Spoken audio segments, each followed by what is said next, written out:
স্বাধীনতা থানা থেকে ঘোষণা করব। আলহামদুলিল্লাহ, আমার বক্তব্যগুলো স্পষ্ট। আলহামদুলিল্লাহ, আমরা কালীগঞ্জে, নতুনগঞ্জে, ৮ গ্রামে, বাবুর বাজারে আমার অনেক আন্দোলন ৫ আগস্ট রয়েছে।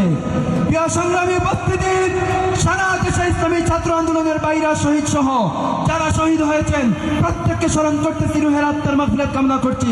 যারা হয়তো হয়েছেন সুস্থতা কামনা করছি।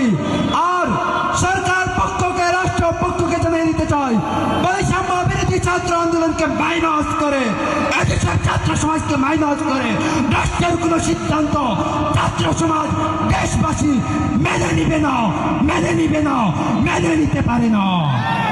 প্রিয় সংগ্রামী উপস্থিতি, ৩৬ জুলাই সফলতার জন্য যেভাবে সবাই সর্বদলীয় ঐক্যবদ্ধ ছিলাম, আজও মঞ্চ ঐক্যবদ্ধ আছি।